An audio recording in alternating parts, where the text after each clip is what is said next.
La iglesia que Cristo fundó.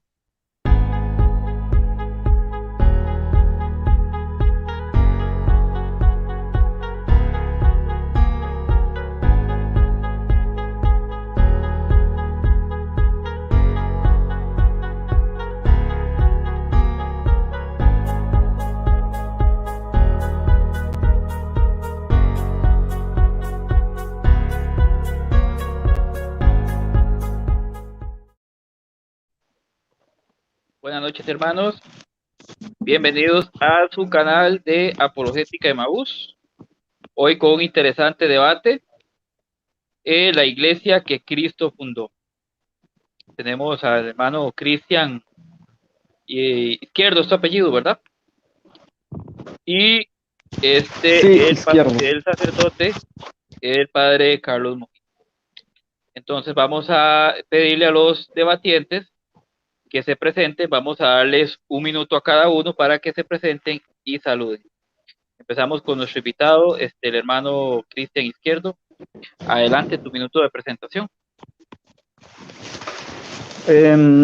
Bueno, hola, gracias por la invitación a este debate importante. Considero yo que hoy en día, pues, como que la gente a veces pertenece a una posición de repente católica y a otra posición de repente evangélica o protestante.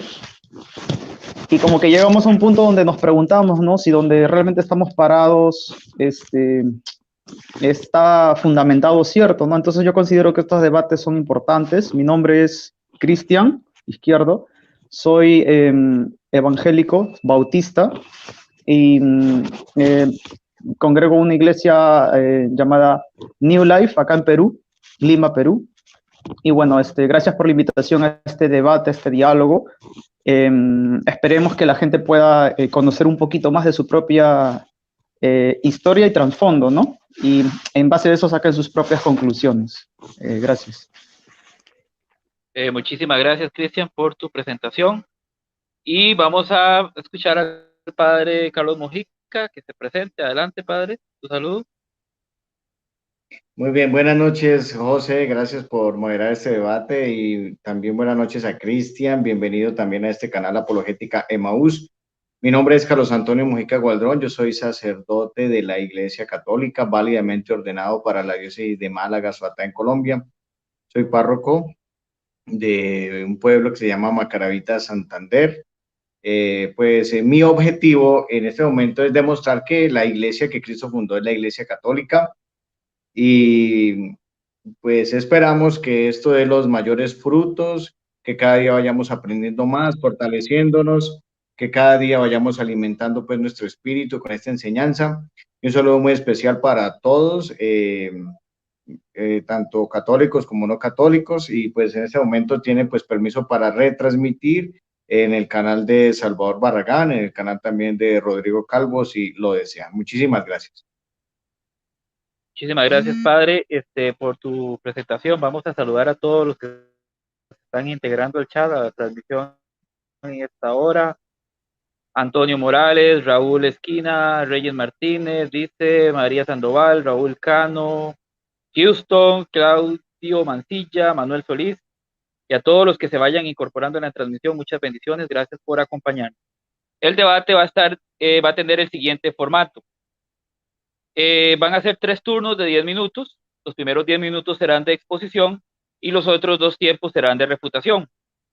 Después de esos 3 turnos de 10 minutos para cada expositor, vamos a tener una ronda de 2 preguntas para cada uno, 1 minuto para formular la pregunta, 3 minutos para contestar y 3 minutos para la refutación de la respuesta, ¿verdad? Y finalmente, pues será la despedida. Entonces, vamos a comenzar. Me parece que comenzaba a exponer no sé si era el padre o el hermanito Christian. Pues Cristian dijo que yo comenzara, entonces pues yo comienzo. Eso no le veo dificultad, vale. Ok, ¿Listo? entonces, padre, vamos a poner aquí a listar el tiempo. Entonces, el tema es la iglesia que Cristo fundó. Evitemos los ataques personales, las falacias ad hominem, procuremos mantenernos en el tema. Padre, ¿está listo? Sí, señor. Ok, entonces tu tiempo, 10 minutos a partir de ya. Dale. Bueno, muy bien. Entonces, voy a hacer la exposición sobre cuál es la iglesia que Cristo fundó en tres momentos. El primer momento es el argumento bíblico, segundo momento el argumento arqueológico y el tercer momento el argumento histórico. Es decir, van a ser pues tres momentos. Vamos a ver pues el primer momento, el argumento bíblico. Cristo sabía que debía volver al Padre Dios, sentarse a la derecha del Padre y entonces tenía que dejar acá en la tierra una iglesia para que continuara y perpetuara a través de los siglos el mensaje del Evangelio. Y encontramos en el Antiguo Testamento unas prefiguraciones de la iglesia. La primera prefiguración de la iglesia la encontramos pues en el capítulo 2 del Génesis, en el versículo 21, dice que Dios hizo caer en un profundo sueño al hombre, a Adán, y de su costilla sacó a la mujer y después rellenó con carne el espacio donde había sacado pues la costilla del hombre. Es decir, la esposa surge del costado del esposo. Y ahora también en el Evangelio de San Juan, en el capítulo 19, versículo 34, del costado de Cristo surge, nace, brota sangre y agua. Y hay una glosa de la patrística que dice sangre y agua del costado de Cristo, de la cual brotan los sacramentos, brota la iglesia, que es la esposa de Cristo. O sea, la esposa de Cristo, la iglesia, brota del costado abierto de Cristo, así como la esposa de Adán brota pues de su costado. Entonces, esa es una primera prefiguración. Otra prefiguración importante también la encontramos en el Génesis en el capítulo 6. En el capítulo 6 del Génesis vemos cómo Dios le dice a Noé que construya un arca, ¿sí? Que construya un arca y él es el que lleva el timón del arca y allí que entre sus hijos con sus esposas, es decir, 8 personas entraron al arca y también los animales, tanto puros como impuros, que entraron al arca. Fíjense que Dios deja a quien capitanee esa barca, quien lidera esa barca, quien lleva el timón de esa barca y el hombre se llama Noé. Lo encontramos pues en el capítulo 6 del Génesis. Y ahora también, ahora miremos en el Evangelio de San Lucas, en el capítulo 5, versículo 3, el Señor Jesús se sube a una barca. ¿A la barca de quién? De Pedro. Y en esa barca de Pedro, pues fíjense que Jesús, habían muchas barcas y precisamente él se quiso subir ¿a quién? ¿A cuál barca? A la barca donde estaba quién? Simón Pedro. Lo encontramos en Lucas en el capítulo 5, versículo 3. O sea, vio dos barcas que estaban a la orilla del lago. Los pescadores habían bajado de ellas y lavaban las redes. Subiendo a una de las barcas que era la de Simón Pedro, fíjense, se subió a la de Simón Pedro. Aquí hay algo importante. Le rogó que se le dejara un poco de tierra y se sentase. Le dice, echa la red para pescar, ¿sí? Y dice, Señor, en tu nombre echaré las redes, por tu palabra echaré las redes. Y él, fíjense que él se reconoce pecador. Y le dice en el versículo 10 del capítulo 5 de Lucas, le dice, de ahora en adelante serás pescador de hombres. Y entonces, ¿quién es el que capitanea pues esa barca? Pedro. ¿Quién es el que capitanea esa barca en el Antiguo Testamento? Noé. O sea, encontramos aquí también una prefiguración supremamente poderosa para ver pues la iglesia, que la iglesia tiene que tener un líder, tiene que tener pues un capitán. Encontramos pues otro texto maravilloso que realmente no le gusta al mundo evangélico, pero a mí me da muchísima pena, pero yo lo voy a tener que pues decir nuevamente, y es sobre todo el texto del Evangelio de San Mateo en el capítulo 16, versículo 18. A ver, el contexto geográfico de Mateo 16, 18 es que en ese lugar donde ellos estaban, habían muchas piedras. Era un lugar donde habían muchas piedras. Y en ese lugar donde habían muchas piedras, fíjense que en esa región que se llama Cesarea de Filipo, es un lugar de muchas piedras, ¿sí? Le hace una pregunta el Señor, pero el que responde aquí es Pedro y le dice a Pedro, bienaventurado eres Simón, hijo de Jonás, porque esto no te lo ha revelado la carne ni la sangre, sino mi Padre que está en los cielos. Versículo 18. Y yo a mi vez te digo que tú eres Pedro.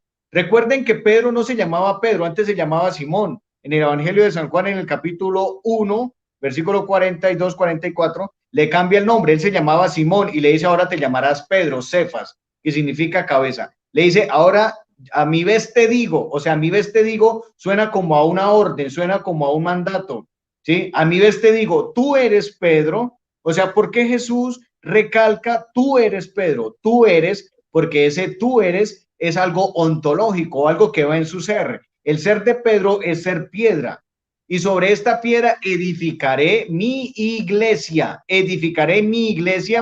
y las puertas de la Hades no prevalecerán contra ella. Ahora me va a decir la versión evangélica que no, que Jesús hizo así, que después se miró hacia él, en ninguna parte lo dice. ¿Por qué? Porque llega y le dice, a ti te daré las llaves del reino de los cielos. Es decir, el Señor le entregó las llaves a Pedro, le dio el poder de las llaves. Y fíjense que aquí le da una autoridad que atraviesa los tiempos y las horas. Y dice, lo que ates en la tierra quedará atado en el cielo, y lo que desates en la tierra quedará pues desatado en el cielo. De tal manera que fíjense que el Señor sube a la derecha del Padre, pero tiene que dejar a alguien que capitanee su iglesia. O si no, esto es un desorden. O si no, esto cada cual hace lo que quiere y lo que se le da la gana. Esto tiene que ver pues un orden. Y fíjense que Jesucristo dejó una iglesia, encontramos en Efesios 3:10, Primera de Tesalonicenses 1:24, se habla de una iglesia. El mismo apóstol San Pablo habla de las iglesias. Fíjense lo siguiente, a ver, la carta, por ejemplo, la carta del apóstol San Pablo, la carta del apóstol San Pablo a los romanos, está dirigida a los romanos, su ubicación está en Roma, Italia. El nombre de la iglesia actual se llama Iglesia Católica Apostólica Romana. Carta dirigida a los corintios, ubicada en Corintio, Grecia. Nombre de la iglesia actual, Católica Ortodoxa Griega. Carta dirigida a los Gálatas, ubicación Galacia, Turquía. Nombre de la iglesia actual, Católica Siria. Carta dirigida a los Efesios, ubicación Éfeso, Turquía. Nombre de la iglesia actual, Iglesia Greco-Católica Maronita. Carta dirigida a los Filipenses, ubicación Filipo, Macedonia. Nombre de la iglesia actual se llama Iglesia Católica Ortodoxa Griega. Carta dirigida a Colosenses, ubicada en Colosa, ciudad bizantina de Onay, la actual Ons, Turquía. ¿Sí? También encontramos la carta dirigida a los Efesios, Iglesia Greco-Católica Maronita. Carta dirigida a los Filipenses, hoy se llama Iglesia Católica Ortodoxa Griega. Carta a los Colosenses, Iglesia Católica Bizantina. Carta dirigida a los Tesalonicenses, Iglesia Católica Ortodoxa Griega. ¿Sí? Y ¿dónde encontramos, donde hable de una iglesia evangélica o bautista, New Life, como nombró aquí mi oponente? Entonces, fíjense que hay argumentos bíblicos para decir que hoy la iglesia mantiene ese primado. Hoy la iglesia sostiene hay un líder en esa iglesia que se llama el sucesor de Pedro. Ahora voy a pasar a lo siguiente. Les voy a dar pruebas arqueológicas de un libro que se llama Manual de Historia de la Iglesia de Hedin Huber. En la página 189, hablando sobre el sepulcro de Pedro, que había una discusión entre dos presbíteros, un montanista y uno de la Iglesia Católica, y dice lo siguiente, aquí va la prueba arqueológica, ya hay la prueba bíblica, ahora vamos con la prueba arqueológica. Dice aquí, la respuesta a la cuestión sobre la última estancia y el lugar de la muerte de Pedro es en conjunto de signo positivo. La situación, en cambio, se complica sorprendentemente si nos circunscribimos a preguntar por el lugar de su tumba y por el eventual hallazgo de la misma. Aquí, junto a los testimonios literarios, entra en juego el dictamen más importante de la arqueología. Según el relato de Tácito sobre la persecución neroniana y el testimonio de la primera carta de Clemente que lo confirma, el lugar de la ejecución de Pedro había sido la colina del Vaticano. Y esa indicación está por de pronto confirmada por el testimonio de Gallo, culto presbítero romano que actuó en la iglesia de Roma bajo el Papa Seferino en el 199 al 217. Dice, Gallo se había ensarzado en una polémica con un tal Proclo, cabeza de la sazón de la comunidad montanista de Roma, en que como prueba de la autenticidad de las tradiciones apostólicas se aducía la posesión de sepulcros apostólicos. Como ya antes el obispo Polícrates de Éfeso había afirmado en la cuestión sobre la fecha de la Pascua que los sepulcros de apóstoles y obispos del Asia Menor garantizaban la indiscutible tradición de la práctica asiática. Así argumentaba ahora Proclo que los sepulcros del apóstol Felipe y de sus hijas carismáticas en Hierápolis demostraban la rectitud de la doctrina montanista. Ahora Gallo recontrarrefuta a él, por decirlo así, ad hominem contra su adversario y le replica, pero yo puedo mostrarte los trofeos. Aquí viene la prueba arqueológica. Porque si quieres venir al Vaticano o a la Vía Ostiense, allí encontrarás los trofeos de los que fundaron esta iglesia, es decir, San Pedro y San Pablo. Según eso, hacia el año 200 todo el mundo estaba convencido en Roma de que la tumba de Pedro estaba en la colina del Vaticano. Gallo no ofrece asidero alguno para pensar que tal creencia no fuera compartida por toda la comunidad romana. Entonces, fíjense que aquí hay una prueba arqueológica de que la Iglesia Católica es la iglesia que Cristo ha fundado. O sea, otra prueba arqueológica. Señor. Tiempo. Bueno. Ok, padre, han concluido sus 10 minutos de exposición. Muchísimas gracias. Y entonces vamos con los 10 minutos del señor Cristian Izquierdo. ¿Está listo, hermano? ¿Está listo? Siempre listo, siempre listo. Ok, entonces empiece desde ya. Bien, muchas gracias. Yo en estos 10 minutos voy a defender la postura evangélica protestante, ¿sí? Que parte de su fundamento principal es argumentar de que la iglesia, ¿sí? La iglesia está fundada solamente en la doctrina de Cristo, guardando la doctrina y la palabra de Cristo. Es mejor dicho, todos aquellos que guardan la doctrina de Cristo y sus enseñanzas se constituyen como la iglesia que Jesús fundó, ¿no? Hay algo que es un mito, ¿no? Que lamentablemente muchas personas creen, ¿no?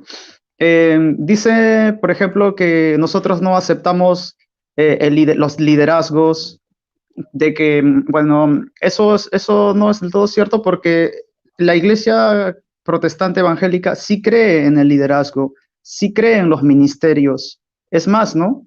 Uno de los primeros ministerios que describe Pablo y que constituyó incluso el mismo Jesús fue el pastorado. En mi momento de refutación voy a desmantelar ese clásico ataque que se nos hace, ¿no? ¿Dónde estaban ustedes, no? Con esos fundamentos de los pastores. Entonces, prosigo con mi argumentación, ¿no? La iglesia evangélica protestante sostiene de que la iglesia de Cristo, más que un acontecimiento estructural, más que un acontecimiento heredado, ¿verdad? Tradicionalista, solamente se evidencia con aquellos que guardan la palabra de Dios y con aquellas personas que guardan la doctrina de Cristo. ¿Y dónde voy a fundamentar esta premisa? La voy a fundamentar en la Biblia, ¿no? Dice Juan, capítulo 8, versículo 31, en adelante. Dijo entonces Jesús a los judíos que habían creído en él: si vosotros permanecéis en mi palabra, seréis verdaderamente mis discípulos y conoceréis la verdad, y ésta os hará libres. Por lo tanto, este versículo nos expresa, ¿no?, que incluso para el mismo Jesús, para las mismas personas que habían creído en él, no bastaba de repente solamente que las personas estén junto a Jesús, ¿no? O que las personas sean judías, ¿no? O que caminen con Jesús, ¿no? Para Jesús eso no era lo más importante, ¿no? Para Jesús lo más importante no era la estructura, o que tú seas, vivas junto con él, o que pertenezcas a su misma ciudad, ¿no? O que mores dentro de alguna estructura física, ¿no? Para Jesús lo más importante es de que permanezcamos en su palabra. Por lo tanto, hago un contraste completo. Cuando se originó la reforma de Martín Lutero en el siglo XV, fue una reforma completamente doctrinal, porque uno de los propósitos de Martín Lutero, que fue un católico, ¿verdad?, era poder volver a la escritura, era poder volver a la doctrina, era poder volver a la palabra, más allá de permanecer en un edificio, más allá de permanecer en una sucesión histórica. ¿De qué vale tener una sucesión histórica cuando ya se ha perdido la doctrina, ¿no? ¿De qué vale jactarnos de permanecer y estar dentro de un templo bonito, donde ahí el mismo Jesús caminó, ¿verdad? ¿De qué vale jactarnos de tener la tumba de Pedro cuando no permanecemos en la palabra? ¿Sí? Entonces, esta es una de las premisas que la iglesia evangélica protestante sostiene, la necesidad intrínseca de que para ser reconocidos nosotros como iglesia, una de las condiciones es que debemos permanecer en la palabra. ¿Y qué es esto de permanecer en la palabra? Permanecer en la doctrina que Jesús nos enseñó y que está expresada en la... Lo voy a decir de dos formas, ¿no? Está expresada en la palabra de Dios, que es la Biblia, y está expresada en una tradición, pero que va de acuerdo a la escritura. Como dice el mismo magisterio, que le da el mismo poder a la tradición, así como se lo da la escritura, cuando éstas se complementan, perfecto. Entonces, nosotros, si permanecemos en su palabra, somos constituidos y, como iglesia, ¿no? Ahora, quiero seguir con mi exposición de la siguiente manera, ¿no? También nosotros encontramos que en la Biblia dice lo siguiente, ¿no? Respecto a Pedro, ¿no? Cuando nosotros pensamos en Pedro, tenemos que pensar en que él fue la primera evidencia. Y escúchenme bien, él fue la primera evidencia de que existe el ministerio pastoral. Wow, ¿no? A veces lo miramos bajo la nube del vicario de Cristo, lo cual voy a refutar, ¿sí? Como el representante de Cristo aquí en la tierra, lo cual en mi momento de refutación lo voy a hacer, y no vemos la necesidad por la cual Jesús le dijo, ¿no? Apacienta mis ovejas, ¿no? Jesús estaba constituyendo el ministerio de los pastores. Entonces vemos cómo el ministerio pastoral está desde el mismo momento donde Jesús caminaba hasta el día de hoy. Entonces, ese es un tema muy importante que igualmente lo voy a tocar. A lo que voy es esto, ¿no? Pedro tipifica el ministerio pastoral. Nadie pone en duda el ministerio pastoral de Pedro, porque Pedro fue constituido como un pastor. Lo que yo sí voy a comprobar es de que el término vicario de Cristo o representante de Jesús en la tierra es un término innecesario, que no nos ayuda a poner nuestros ojos en Jesús y más que todo lo enfocamos en una persona acá en la tierra que puede fallar, puede acertar o puede cometer cualquier tipo de atrocidad y aún así vamos a seguir creyendo que lo que está haciendo es una representación de Cristo, que tiene la autoridad dada por Cristo para hacer semejante atrocidad. Por eso yo considero que ese término es completamente tóxico, es dañino. Pero nosotros, la Iglesia Evangélica, no creemos ni nos jactamos en que un hombre pueda decretar las ordenanzas y representar a Jesús aquí en la tierra. Por eso que no reconocemos que un hombre, incluso proclamando una atrocidad, pueda ser reconocida como palabra de Dios. Y de esto, para la Iglesia Católica podemos decir mucho, ¿no? Me cansaría de decir, incluso todos los papas, podríamos decirlo así, que por más de que hicieron cosas de lesa humanidad, aún se los siguió llamando como los representantes de Cristo aquí en la tierra, ¿no? Por eso yo considero innecesario ese término. Por lo tanto, ¿no? Nosotros, la Iglesia Evangélica, sostenemos de que solo somos iglesia, y quiero decir algo, y quiero que se entienda, por favor, con todo respeto. Esto sirve y se constituye tanto para católicos como para evangélicos. No está aislado solo para un grupito de evangélicos, ¿no? Esto le sirve a todo el mundo. Si permanecemos en su palabra y si guardamos la doctrina de Cristo, empezamos a ser constituidos su iglesia, porque hay algo importante que debemos saber. La iglesia de Cristo no es una estructura, no es un edificio, no es una tradición histórica.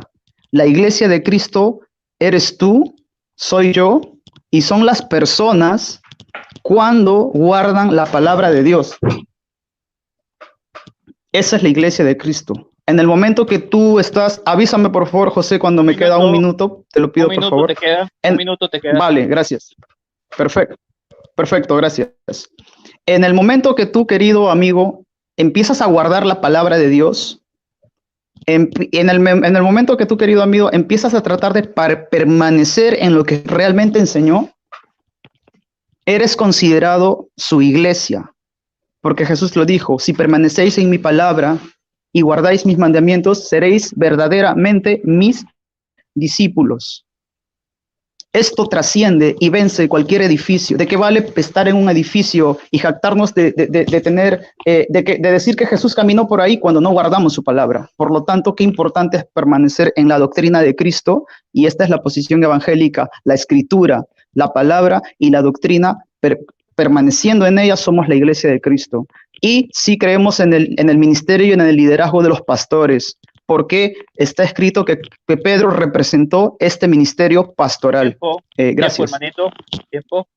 Bueno, muchísimas gracias, Cristian. Hemos concluido entonces con la primera ronda de exposición de 10 minutos para cada uno. Saludamos cordialmente a los que se van incorporando a la transmisión aquí en su canal Apologética Emaús. Le pedimos a los hermanos que le den like, que le den compartir este canal, que apoyemos esta obra de evangelización del Padre Carlos Mojica. Vamos entonces con la segunda ronda. Son 10 minutos de refutación para cada uno. Iríamos con los 10 minutos del Padre Carlos Mojica. Padre, ¿está listo? Sí, Padre, señor. ¿está listo? Ok, entonces sí, tiene sus 10 minutos de... Ajá, listo. ¿Puedo decir algo? Disculpa. Quería hacer una consulta. No sé si, Carlos, si tú se te ve bien la cámara o no te funciona. Te preguntaba, ¿no? Tenía una duda sobre ello. Ahí se ve bien. ¿No se ve? No, porque no se ve la cámara, no se ve. Me están diciendo todos me dicen que no se te ve. Que no se te... Espere, entonces José, váyalo saludando mientras salgo y vuelvo y entro yo. Ok, vamos a dar entonces, ok. Sí. Vamos a darle entonces un momentito al padre para que solucione su problema. Igual saludamos a todos a los que están aquí en la transmisión. Tenemos aquí a Alfredo Mesa, María Sandoval, familia Herrera, Carlos Castillo, Betty Vale, por ahí andaba, Betita linda, José Jesús Peña, Daniel Fernández, Manuel Solís, dice Dante DMC, Rose Pool, dice por acá, Natividad Soto, perdón, Clara Sánchez, Mario González, dice Sucia Lanis, Miguelito Cano, saludos, Juan Ferragut, y en fin, todos los que se están incorporando en este momento y están siguiéndonos. Y les invitamos, por favor, que le den like y le den compartir. Padre, ahora sí. ¿Está listo para sus 10 minutos? Prenda su micrófono. Ahora sí me ven. Sí, señor. Listo. Ok, entonces tiene sus 10 minutos a partir de ya. Adelante. Bueno, muy bien. Fíjense que mi hermano Cristian dice que ser la iglesia de Cristo es permanecer en las enseñanzas de Jesús. En eso estamos de acuerdo. Pero ¿cuáles son las enseñanzas de Jesús? Por ejemplo, Mateo 16:18 es una enseñanza de Jesús. Tú eres Pedro y sobre esta piedra edificaré mi iglesia. Ustedes dicen que son evangélicos, pero no pareciera que no le creyeran al evangelio, sino le creyeran a Pablo. Parece que fueran paulinistas. Poco los evangelios, porque por ejemplo en el evangelio Jesús dice, tú eres Pedro y sobre esta piedra edificaré mi iglesia. Por ejemplo en el evangelio el Señor dice, ¿cuál es el mandamiento principal? Ámense los unos a los otros como yo los he amado. Pero ustedes están embotados con el tema de las imágenes de Éxodo 24. Éxodo 24, antes de Cristo, el mandato principal era ese, Éxodo 23 y el versículo 4.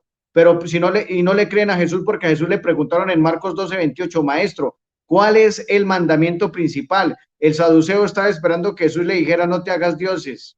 Y Jesús no respondió eso. Jesús dijo, el mandato principal es amarse los unos a los otros. Luego, fíjense que ustedes no le creen a Cristo porque están empantanados allá con Moisés, cuando Jesús cambió ese mandato por el mandato del amor, porque el saduceo estaba esperando que le respondiera sobre el tema de los dioses, y Jesús no le respondió eso. Ahora, por ejemplo, Jesús, si ustedes creen en la doctrina de Cristo, Cristo dijo, unjan a los enfermos con aceite. Y en Santiago 5, 14 al 20 dice que el presbítero es el que los unge con aceite.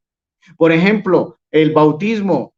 Muchos evangélicos bautizan en el nombre de Cristo y no que nadie puede poner otro fundamento que no sea el de Jesús. 1 Corintios 3:11, nadie ponga otro fundamento que no sea el de Cristo. ¿Y cuál es el fundamento del bautismo? Bautícenlos en el nombre del Padre y del Hijo y del Espíritu Santo. ¿Qué fue lo que pasó? La iglesia primitiva fue dispensada del bautismo en el nombre de Jesús, pero el bautismo tiene que ser en el nombre del Padre, el Hijo y del Espíritu Santo. No quiere decir que estuvieran equivocados ellos. Luego, si el fundamento, si ustedes creen en Cristo, pues tiene que bautizar es el presbítero, porque porque los apóstoles ya llevaban, digámoslo así, 43 días de ser presbíteros. En la última cena hasta el domingo de Pascua son 3 días. Del domingo de Pascua hasta la ascensión son 40 días. 43 días atrás Jesús ya les había dado en la última cena el sagrado orden de los presbíteros. Luego, ¿quién puede bautizar? El presbítero. El ministro propio del bautismo son los apóstoles, pero los apóstoles son presbíteros. Entonces, si le creyeran a Cristo, practicarían esto de verdad. Por ejemplo, el sacramento del matrimonio, lo que Dios ha unido, que no lo separe el hombre, y los dos serán una sola carne. ¿Quién es el que bendice el matrimonio? Dios, pero por medio del presbítero.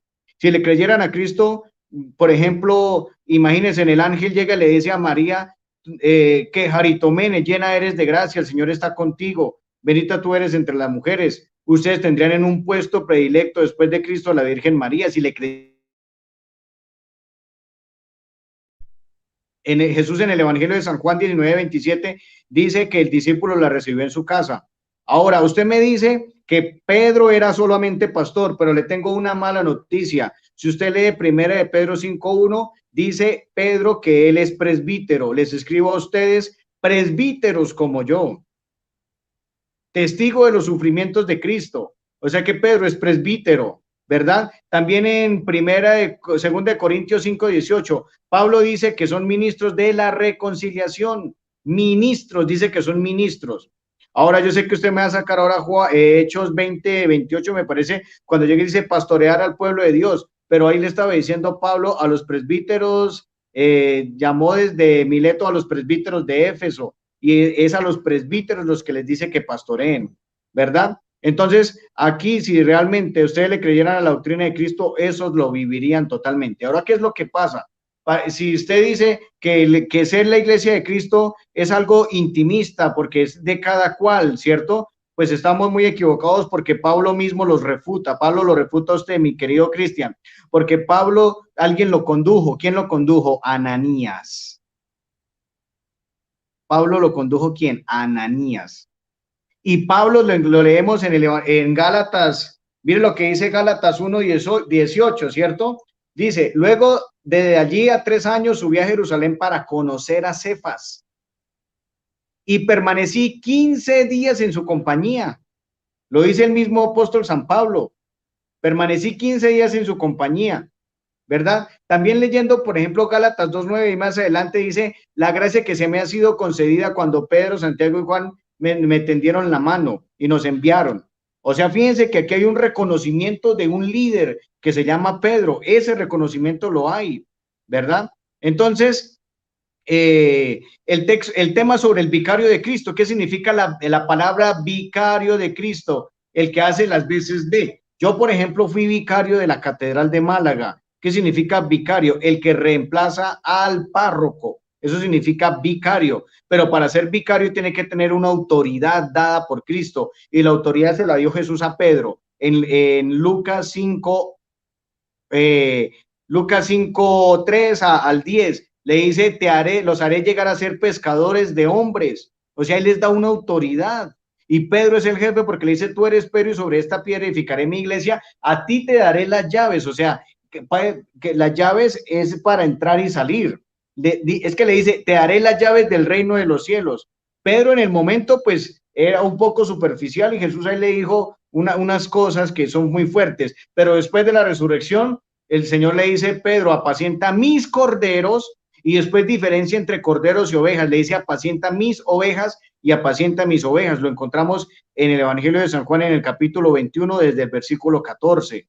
Le dice, apacienta mis corderos y apacienta mis ovejas, apacienta mis ovejas. O sea, hay diferencia entre corderos y ovejas. Y la iglesia primitiva, la escuela joánica que fue la que fundó Juan en Turquía, en Éfeso, la escuela joánica dice en un libro del Papa Benedicto XVI que llama Jesús de Nazaret, aquí lo tengo, ¿cierto? Aquí lo tengo, este es el tomo 1 de Jesús de Nazaret poderoso. Yo no creo que algún evangélico se le mida a Benedicto XVI, y aquí está el segundo tomo, el tercero se lo presté a alguien para que lo leyera y no sé, no me lo entregó.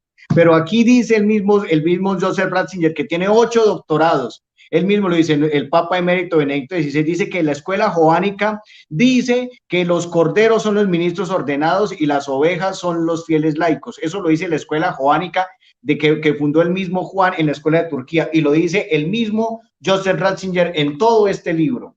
Estos 3 libros son 3 tomos, el tercero se me perdió porque a alguien se lo presté. Entonces yo no creo que algún evangélico pretenda ser más que Benedicto XVI, que tiene 8 doctorados, que es un hombre eminente, un hombre muy lleno de Dios. Entonces, no creo que alguno pues pretenda ser más que él. Entonces esto es muy importante. Ahora, usted dice que la iglesia evangélica está fundada en la doctrina de Cristo. Pareciera que estuvieran fundados en la doctrina de Pablo porque no le creen a Cristo, sobre todo en el tema de los sacramentos. Por ejemplo, en Marcos 16 dice, vayan, el que crea será bautizado, ¿cierto? Y el que se resista a creer se condenará, o sea que el bautismo salva. Y en la doctrina evangélica algunos dicen que no salva, otros que sí salva, a otros pareciera que no necesitaran el bautismo porque solamente dicen, basta yo creer para ser justificado, o sea que pareciera que anularan el bautismo. Y por allá en un en vivo que citó uno de ustedes, por allá uno de apellido Steph, él los refutó a ustedes porque dijo, después de creer es necesario bautizarse. Y mucha doctrina evangélica pareciera que solo creer y creer y creer, y el bautismo no lo ven como algo sagrado porque es mandado por Jesús, no que el bautismo salva, el bautismo perdona los pecados. Entonces, el bautismo salva y el bautismo perdona los pecados. ¿Quién tiene esa autoridad? El ministro propio del bautismo es el que tiene esa autoridad. Luego, en la iglesia evangélica hay un montón de cosas sobre este sentido. Entonces, eso es muy importante que lo sepamos nosotros. ¿Se me acaba el tiempo? Un minuto le queda, padre. Bueno. Un minuto. Entonces, siguiendo ya un poco con lo de los argumentos arqueológicos, por ejemplo, la Iglesia Católica tiene la sábana santa y el sudario de Cristo con el que envolvieron el cuerpo de Cristo cuando lo bajaron de la cruz. La sábana santa está en Turín, Italia. El sudario de Cristo está por allá, creo que en España, en Portugal, porque en el año 700 los musulmanes persiguieron el sudario de Cristo y bajó de Italia al norte de África, cruzó por el mar Mediterráneo y entró a España porque los musulmanes la estaban persiguiendo. Eso es otra prueba arqueológica. Nosotros en la Iglesia Católica tenemos la sábana santa y el sagrado sudario con el que envolvieron el cuerpo de nuestro Señor Jesucristo cuando lo bajaron de la cruz. Y esa sangre que está en esa sábana santa ha coincidido con los milagros eucarísticos, especialmente el de 1238 en Lanciano, Italia. Coincide esa sangre porque es la sangre de nuestro Redentor. Esa es otra prueba arqueológica. Y otra prueba histórica, nada más de alguien del año 150, un hombre que se llamaba San Ireneo de León, en un libro que llama Adversus Herejes, en el capítulo 3, versículo 3, numeral 3, hace una lista de los sucesores de la iglesia principal, que es la iglesia de Roma. Pero aquí ante todo es importante hablar que suceden en el episcopado de Roma. Eso es otra prueba histórica. Bueno, padre, muchísimas gracias por sus 10 minutos de refutación. Vamos con los 10 minutos del hermano evangélico Cristian Izquierdo. ¿Está listo? ¿Se encuentra listo, hermano? Siempre listo. Sí, okay, siempre listo. Tienes tus 10 minutos a partir de ya. Dale.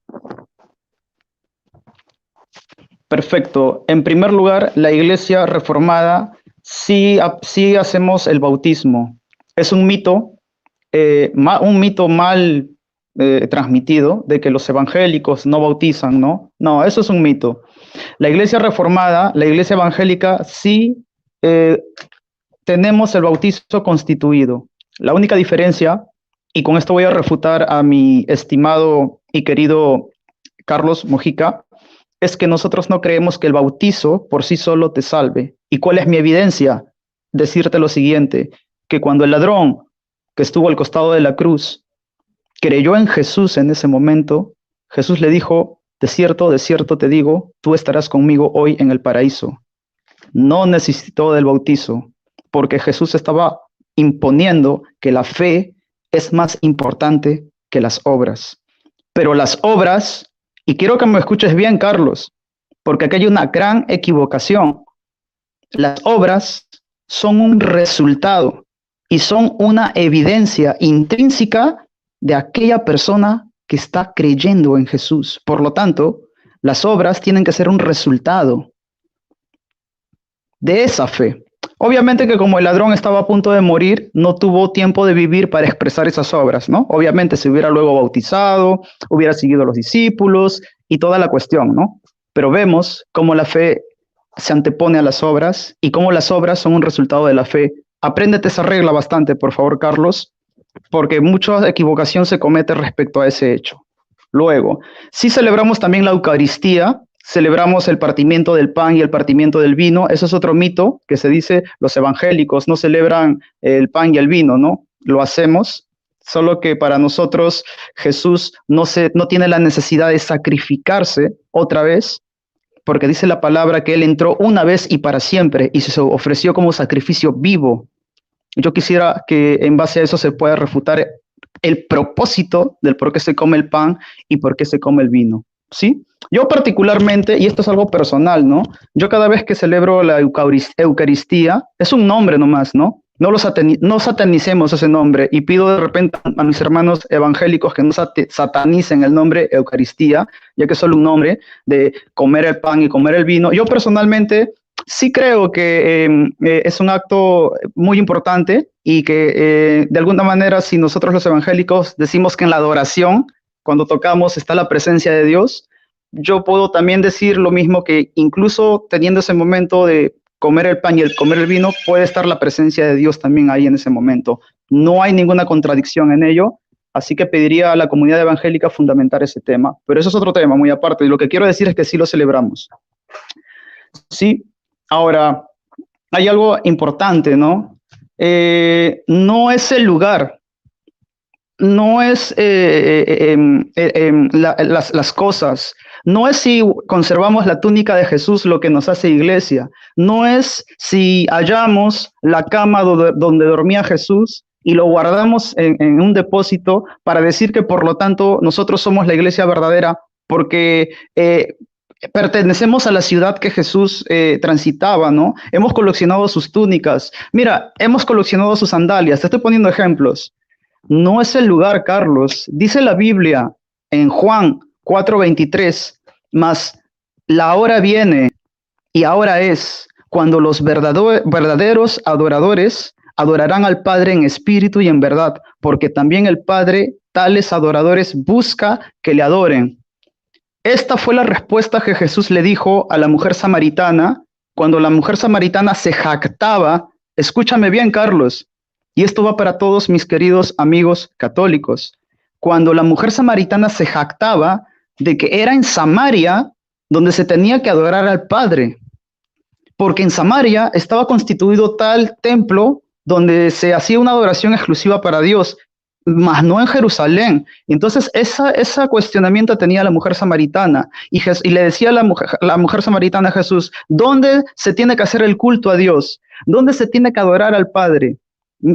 Ustedes tienen el templo allá en Jerusalén, nosotros tenemos acá el pozo de Moisés, ¿no? El pozo de Abraham, no, ustedes tienen allá tales sinagogas, nosotros acá tenemos el monte, ¿no? El monte Sinaí. Te estoy poniendo ejemplos pero específicos del por qué se trataba este tema. Y Jesús le dio una respuesta magistral, que es uno de los fundamentos del por qué nosotros te decimos dónde se constituye iglesia. No es en un lugar, no es en una estructura física, no es en un edificio, es en tu adoración, es en cómo tú permaneces guardando su palabra. Porque Jesús le dijo, mujer, mas la hora viene y ahora es cuando ni en este monte, escúchame bien, Carlos, ni en Jerusalén adoraréis al Padre. Y te puedo decir lo mismo, ni aquí en Perú, ni en Roma adoraréis al Padre. Porque los verdaderos adoradores adorarán al Padre en espíritu y en verdad. Por lo tanto, la jactancia de que somos iglesia porque pertenecemos a un determinado lugar o porque pertenecemos a una determinada locación o porque pertenecemos a Roma, o porque en Roma murió Pedro, queda totalmente destruida. Porque ni para Jesús una persona se constituía su iglesia o un adorador jactándose del lugar, jactándose de un determinado templo o jactándose de una determinada trascendencia histórica, porque le dijo a la mujer, escúchame Carlos, mujer, te digo que la verdad de la hora viene que ni en este monte, ni en Jerusalén, donde estaba el templo, adoraréis al Padre. Solo los verdaderos adoradores lo harán. He ahí una evidencia de por qué somos la iglesia de Cristo. No es por una jactancia del lugar, no es el lugar, no es Roma, no es Jerusalén, es aquellos que solo permanecen y guardan la palabra de Dios y la doctrina. Con respecto a la doctrina, se nos acusa de, entonces ustedes no guardan la doctrina de verdad, ¿no? Porque no siguen cuando Jesús invistió a Pedro de toda la autoridad. Y yo lo dije en un principio, nosotros sí creemos en el liderazgo de Pedro, y Pedro tipifica el primer ministerio, uno de los primeros ministerios pastorales. Jesús le dijo, pastorea mis ovejas, no apacienta. Y Pedro mismo dice que hemos sido, que va a venir el líder de los pastores, ¿no? Porque está reconociendo que hay pastores. Quiero leer, en este caso, lo siguiente, ¿no? Cuando Pedro, ¿dónde está la doctrina de guardar a Cristo realmente? Y tú lo vas a encontrar cuando lees esta declaración que hace Pedro. Sobre, más que Pedro, fue esto que declaró Pedro, ¿no? Pedro dijo en Marcos, ¿sí? 8,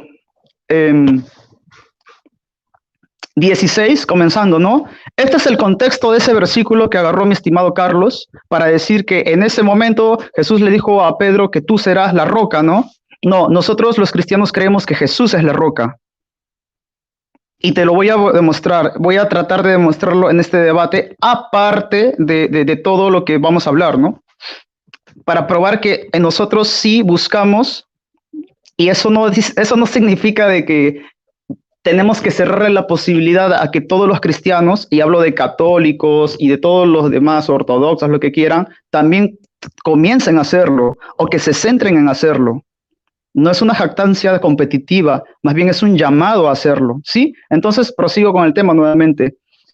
Nosotros tenemos que entender la Biblia en contexto, no aislar un versículo para crear todo un movimiento. Dijo Pedro, y voy a fundamentar lo que digo con tu propia catequesis, Carlos.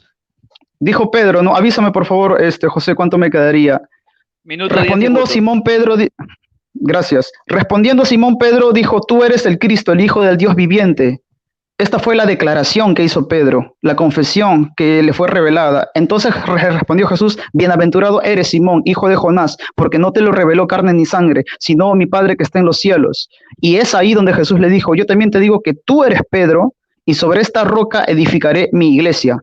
¿Qué es lo que le estaba diciendo a Jesús? Sobre esa roca que se te acaba de manifestar, sobre ese fundamento sólido que acabas tú de confesar, sobre eso yo edificaré mi iglesia.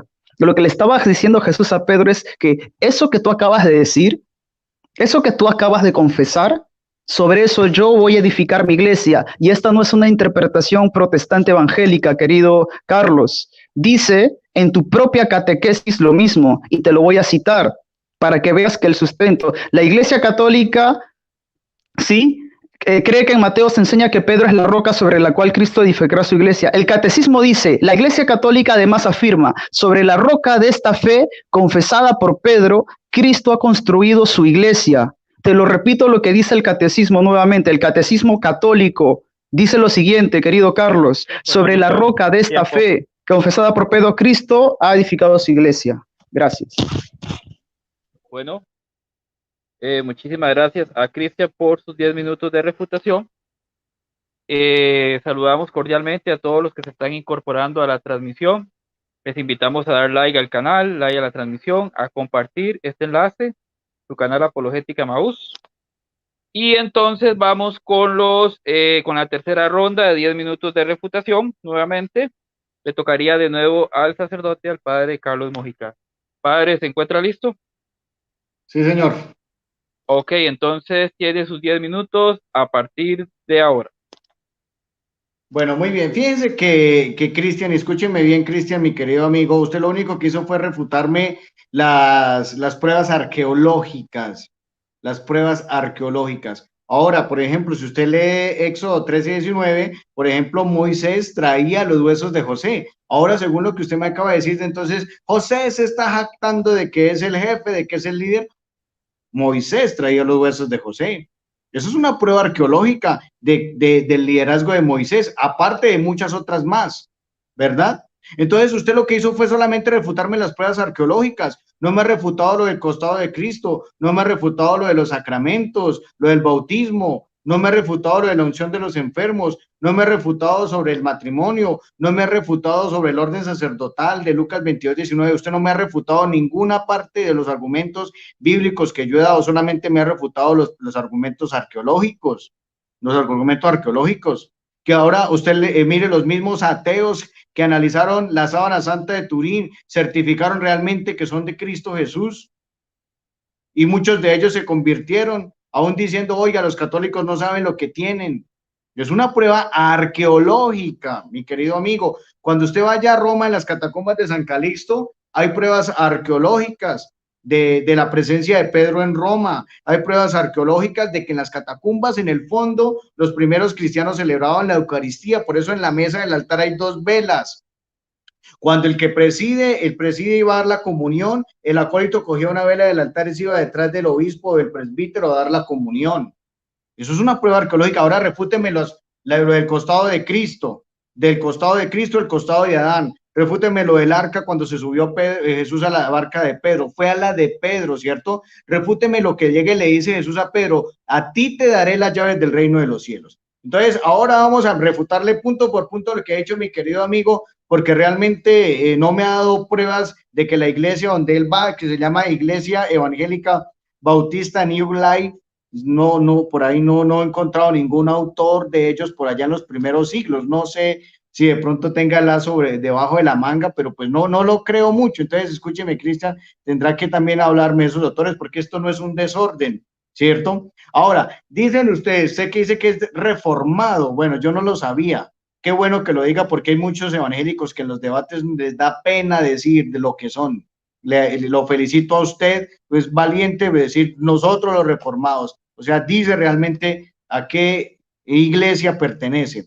Ahora miremos usted lo del bautismo. Mire, si usted lee Hebreos 6:2, dice bautismos, la doctrina de los bautismos, porque le puedo demostrar por la Biblia que hay tres bautismos: el bautismo de agua, el bautismo de deseo y el bautismo de sangre. El bautismo de agua, cuando Jesús dice, vayan y bautícenlos en el nombre del Padre y del Hijo y del Espíritu Santo.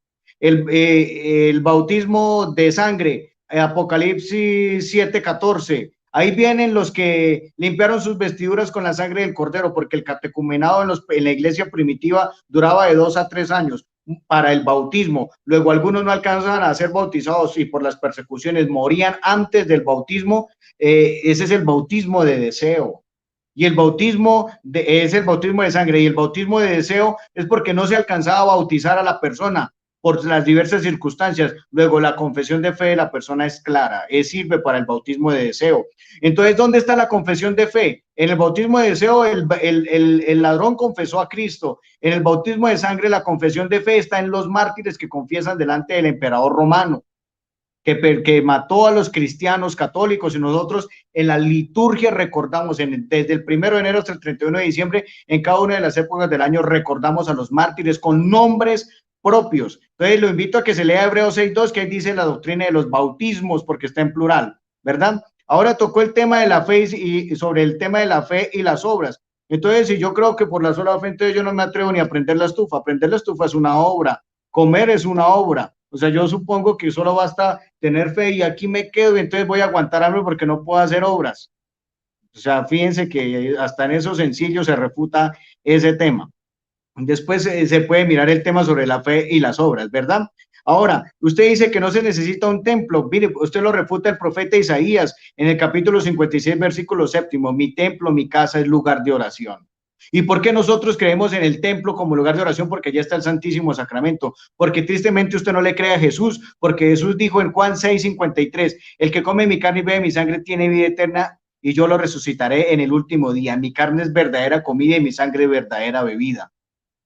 Este es mi cuerpo y por eso creemos en la presencia de Jesús en el templo, porque está en el Santísimo Sacramento del altar y esto es un tesoro valiosísimo para la iglesia. Ahí está Jesús presente porque él mismo lo dijo. Lo invito a usted a que se lea un libro que llama 5 panes y 2 peces de un obispo, Monseñor Francisco Nguyen Van Thuan, que estuvo encarcelado 13 años por los comunistas vietnamitas. Mire la vida eucarística de este obispo que después fue cardenal y ahora es el beato Francisco Nguyen Van Thuan. Poderosísimo, como en la cárcel la Eucaristía era su vida, como en la cárcel el Santísimo Sacramento era su aliento, era su ser, era Jesús sacramentado. Y por eso defiendo que en el templo, porque ahí está el Santísimo Sacramento del altar. Entonces la pregunta, ¿en qué consiste la adoración en espíritu y verdad? ¿En qué consiste? Frente a Cristo, que está en el Santísimo Sacramento del altar, ¿verdad?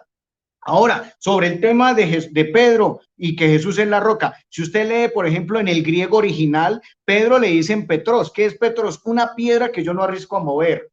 Pero en la parábola de los viñadores asesinos, creo que es en Mateo 21 o Mateo 20, dice, ahí dice al final, dice, porque la piedra que desecharon los arquitectos es la piedra angular. Esa piedra utiliza el término litos y para Pedro usa el término petros. Luego litos es una piedra que yo puedo mover y petros es una piedra inamovible, es una piedra inamovible, ¿cierto? Porque Jesús siendo poderoso se hizo débil, Jesús siendo el dueño del universo se hizo frágil, se hizo litos, se hizo frágil en las manos de sus verdugos y en las manos de sus enemigos. Luego entre litos y petros hay dos cosas totalmente diferentes. Y aquí cuando usted me pregunte le voy a echar mano a la arqueología para que lo comprendamos muy bien y hasta un arquitecto me dará a mí pues la razón.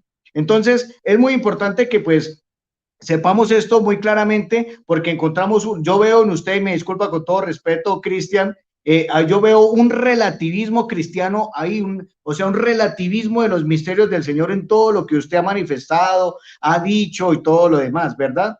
O sea, si usted dice que Pedro era el pastor, claro, sí es pastor, pero no que Pedro tenía el presbiterado, no que dice, les escribo a ustedes presbítero como yo. Es al único que Jesús lo nombra pastor universal. Luego, cuando Pedro se muere la promesa.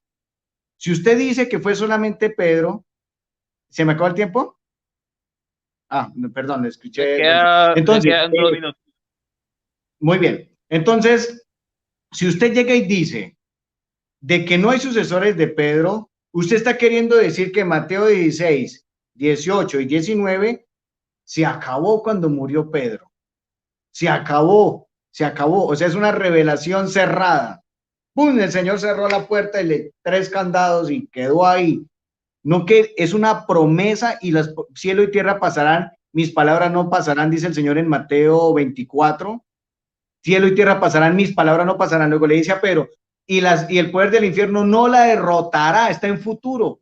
A ti te daré, está en futuro, las llaves del reino de los cielos. Luego, cuando muere Pedro, se muere la promesa.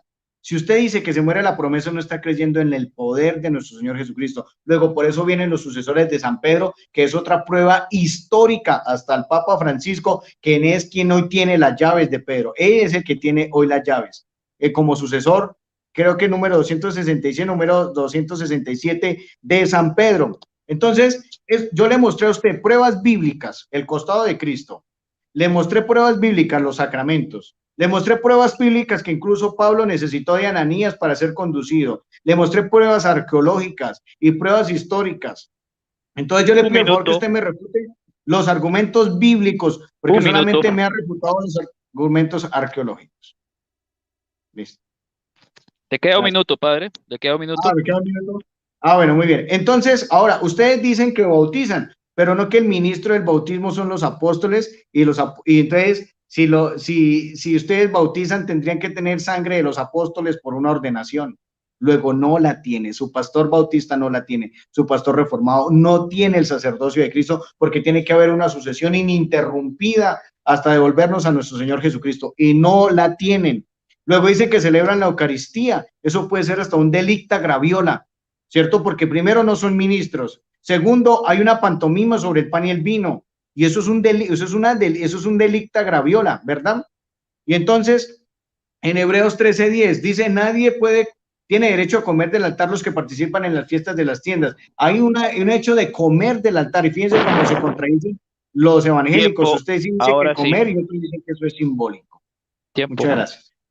Bueno, padre, muchísimas gracias por sus 10 minutos de refutación. Vamos con el tercer tiempo de 10 minutos de el varón Cristian Izquierdo. ¿Estás listo, hermano? ¿Listo? Siempre listo, siempre listo. Casi le doy el botón cerrar, me había asustado. Siempre listo. Ok. Entonces tienes tus 10 minutos a partir de ya. Dale. Perfecto. Wow, qué declaraciones, ¿no? Vamos a tratar de refutar, ¿no?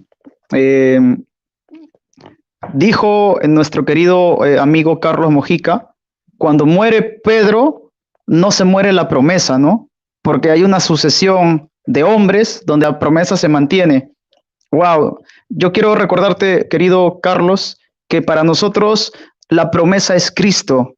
Por lo tanto, aunque Pedro o algún líder de la iglesia o algún pastor o algún sacerdote muera, nuestra promesa sigue viva, porque nuestra promesa es Cristo Jesús, Señor nuestro, no los hombres, Carlos, no los hombres. Refutado por ese lado. Aunque la higuera se seque y las uvas no boten su vid, con todo yo me alegraré en Jehová, mi Señor. Dice que Pedro es la roca, ¿no?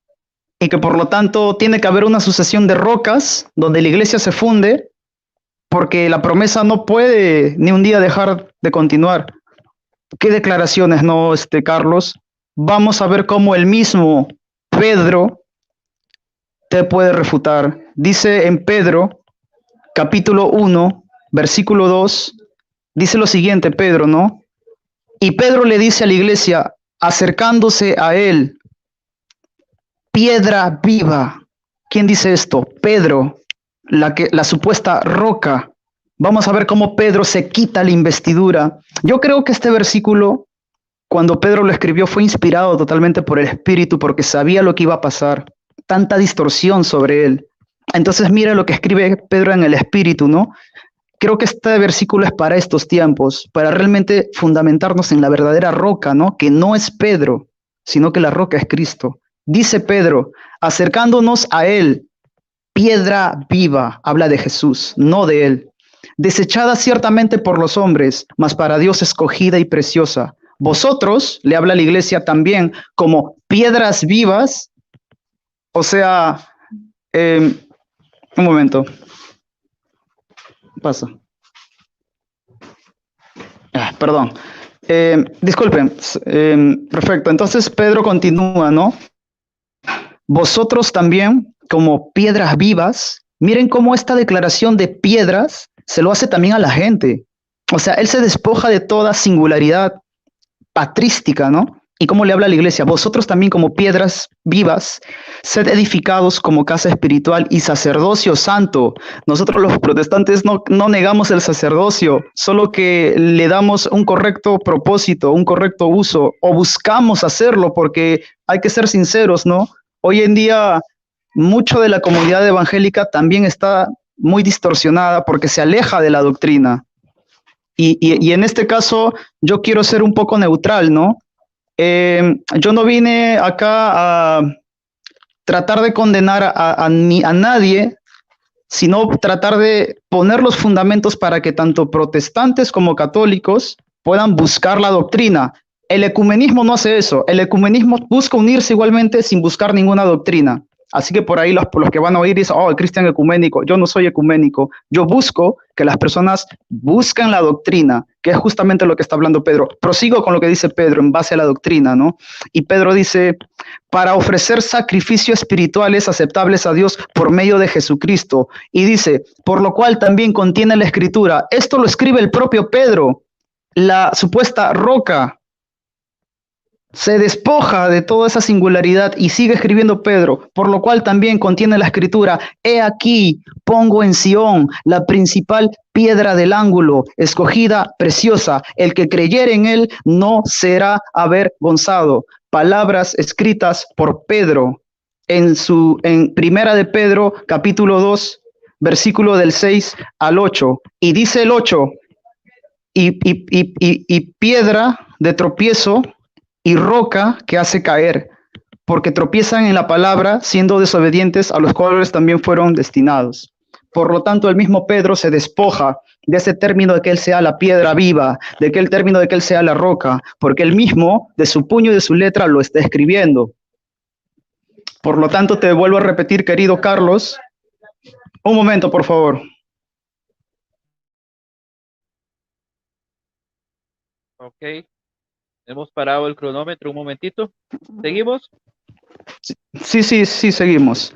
Por lo tanto, gracias. Nosotros los protestantes, por lo menos quiero decir los que buscamos la doctrina, porque hay que reconocer que hoy en día la gente, tanto dentro de los católicos, tanto dentro del mundo evangélico, a veces por no buscar la doctrina se genera tantas cosas raras, ¿verdad? Sin embargo, poniendo sobre la mesa el amor y el fundamento de la doctrina, nosotros creemos que Jesús es la roca, que nosotros solo somos ministros de Dios, pero no somos la roca. Por lo tanto, aunque nosotros de repente un día muramos, no muere la esperanza, Carlos. No muere la esperanza. No muere la esperanza. Y te lo voy a volver a decir, Carlos, aunque se muera el Papa el día de hoy, no muere la esperanza. Porque nuestra fe está fundamentada en Cristo, en la roca de nuestra salvación. Y lo dijo Pablo, y lo dijo Pedro. Acabas de ver cómo Pedro mismo lo dice. Sí, he aquí pongo en Sión la principal piedra del ángulo, escogida preciosa. El que creyera en él, no dice el que creyera en mi pastorado, no será, dice el que creyera en él no será avergonzado. Por lo tanto, este es nuestro fundamento, que Jesús es la roca. ¿Por qué? Porque Pedro también lo dice.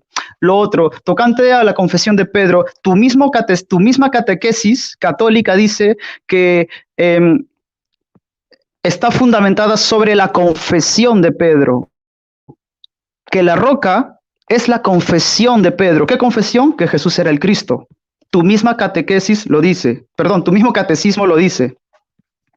Y es lo que nosotros tratamos también de sostener, querido Carlos. Por lo tanto, la doctrina juega papel importante acá porque nos lleva a reconocer que solo Jesús es la roca. Y tu mismo catecismo lo dice. ¿Correcto? Ahora, yo reconozco que esas pruebas son verdaderas, las pruebas arqueológicas. Yo personalmente al 100% no puedo estar seguro, pero vamos a suponer de que sean verdaderas, ¿sí? Por ejemplo, la túnica de Jesús, ¿sí? ¿Por qué no? Puede ser verdad y de repente sea verdad, ¿verdad? Escapa de mi conocimiento. La tumba de Pedro, ¿verdad? Vamos a suponer que sea cierto, ¿no? Te doy toda la razón. Qué sé yo, y tantas cosas más que la Iglesia Católica tiene y ha recopilado y los atesora. Perfecto, vamos a convenir de que son verdaderas. Pero querido Carlos, ni siquiera estas cosas, por más que sean ciertas y por más que sean verdaderas, te hacen un adorador de Dios, te hacen un discípulo de Cristo, te hacen la iglesia. ¿Por qué? Porque recuerda que en Jerusalén también estaba el templo de Salomón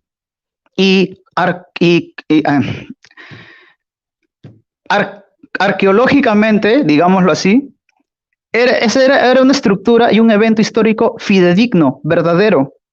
Pero incluso a ese evento histórico y a esa estructura arqueológica verdadera, Jesús le dijo, ni en Jerusalén, donde estaba el templo, concretamente y arqueológicamente verdadero, ni en Samaria, ¿verdad? Adoraréis al Padre, porque los verdaderos adoradores adorarán al Padre en espíritu y en verdad, y tales adoradores busca que le adoren. Por lo tanto, por más que tengamos evidencias arqueológicas de Jesús y toda la cosa, no nos constituye como la iglesia tampoco. Lo único que nos constituye como la iglesia nuevamente es permanecer en su palabra, guardar su doctrina. Y esta es la doctrina en esencia, que solo Jesús es la roca. no los hombres. Y con esto yo no estoy diciendo que Pedro no era nadie. Nosotros reconocemos que Pedro fue uno de los principales ministros pastorales, que era un obispo, que era un sacerdote, claro que sí, pero no era la roca, no lo es, no lo es. Y gracias. Y estamos fundamentando en base no solo a la Biblia, sino a tu mismo catecismo católico, que dice que la roca fue la confesión que hizo Pedro sobre que Jesús era el Cristo, el Hijo del Dios viviente. ¿Sí? Me gustaría, bueno, más adelante exponer, verdad, se dijo, ¿no? Nuevamente de que nosotros no creemos en las obras, que por lo tanto no debemos obrar, que debemos de creer y vivir sin obrar. No, eso es una falacia, pues. Yo acabo de exponer y explicar de que las obras, nuevamente, por favor, Carlos, grábatelo, las obras son un resultado de esa vida en fe, que las obras van a ser una evidencia de tú creyendo en Jesús, porque por gracia sois salvos por medio de la fe, y esto no de vosotros, pues es don de Dios. Así que las obras son un resultante intrínseco, no lo estamos eliminando, lo estamos confirmando, pero como una evidencia. No nos confundamos. Tiempo. ¿Sí? Gracias. Tiempo. Bueno, hemos terminado la tercera ronda de exposición y de refutación. Y según lo acordado, iríamos al periodo de las preguntas, ¿verdad? Tenemos que son 2 preguntas para cada participante, un minuto para formular la pregunta, 3 minutos para contestar y 3 minutos para la refutación. Seguiríamos el mismo orden que llevamos entonces, ¿verdad? Le correspondería al padre Mojica hacer su pregunta. Padre, ¿está listo? Sí, señor. Adelante con su pregunta, 1 minuto para formularla. Bueno, leyendo Efesios 4:11 dice, él mismo dio a uno el ser apóstoles, que es el carisma supremo, a otros profetas, a otros evangelizadores, a otros pastores y maestros. Listo. Pero si leemos 1 Timoteo 1:2 dice que Pablo dejó a Timoteo en Éfeso, y en 2 Timoteo 1:6 dice que le impuso las manos. Y en el martirologio romano dice, en Éfeso, San Timoteo, discípulo del bienaventurado apóstol Pablo, que lo consagró obispo de Éfeso, lo dice el martirologio romano, sustentó allí muchas luchas por las causas de Cristo, por censurar a los paganos que sacrificaban a Diana. Fue apedreado y poco después durmió en el Señor. La pregunta es, esos pastores, esos evangelizadores, esos maestros y esos profetas, deben estar sujetos al episcopado de Éfeso, que es el primer obispo metropolitano de Éfeso, ¿sí o no?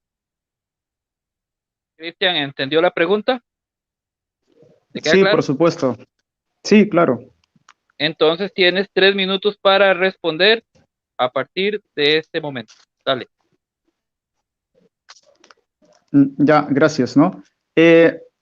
Aún ahora, cualquier miembro de cualquier iglesia tiene que guardar un conducto regular de obediencia a su líder pastoral, ¿no? Como comprendo, los párrocos en la iglesia católica tienen que guardar un conducto regular de obediencia a su sacerdote, ¿no?